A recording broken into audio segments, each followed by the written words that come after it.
I will try to do that.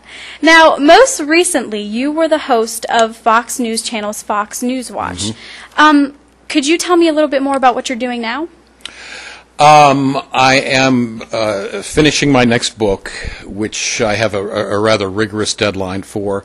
I'm about to start doing some commentaries on the media for National Public Radio, and it's a strange world, Danielle. When I was fired from Fox, and I was fired, there was more publicity than I have ever gotten in my life for doing my job well.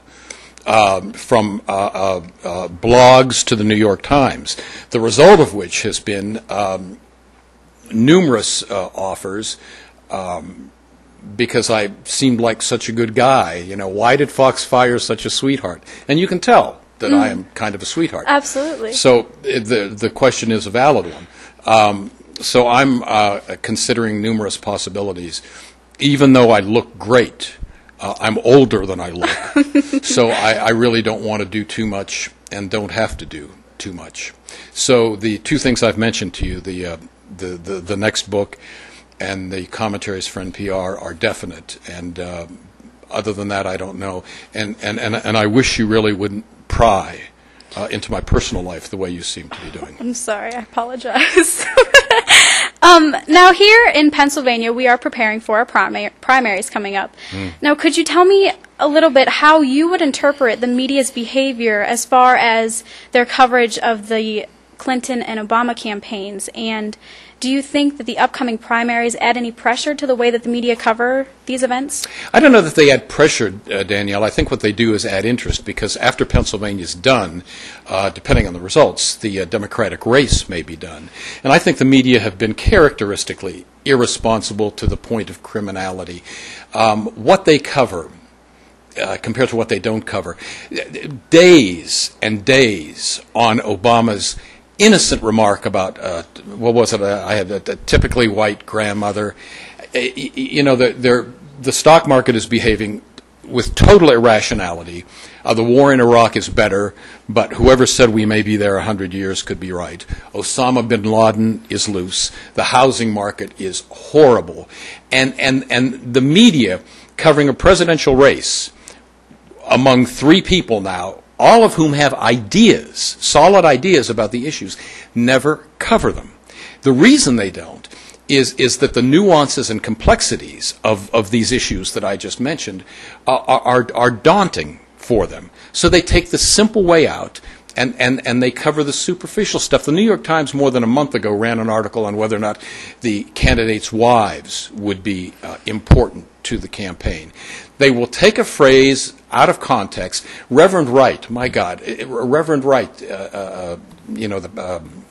Obama's pastor, gets so much more coverage than any idea Obama has advanced. The media, I mean, this sounds schoolmarmish, but they truly ought to be ashamed of themselves. It's what they always do. They're doing it again now. And the result is that people are forming opinions about candidates without knowing a single thing about how they stand on an issue.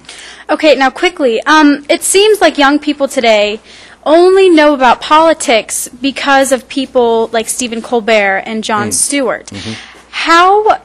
Why do you think that this is, and how do you think that the media can change young people's perceptions about politics?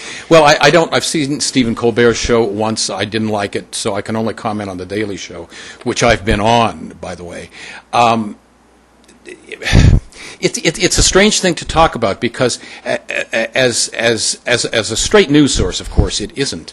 But there is an awful lot of really brilliant commentary that is not just comedic. I mean, Stewart's jokes are not just funny; they are comments on pomposity, hypocrisy, and as such, I think are immensely valuable.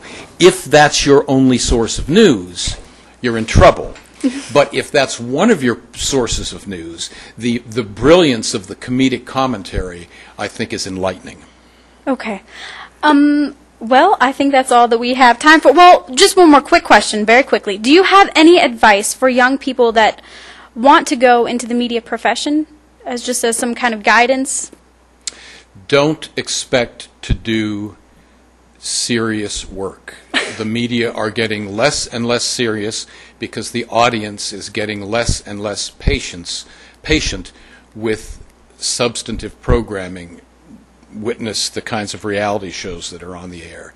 If you're idealistic, you think you're going to make a change, work for a newspaper, try to be the next Ted Koppel, but don't assume you're going to go to one of the broadcast or cable networks and do anything that you'll be really proud of.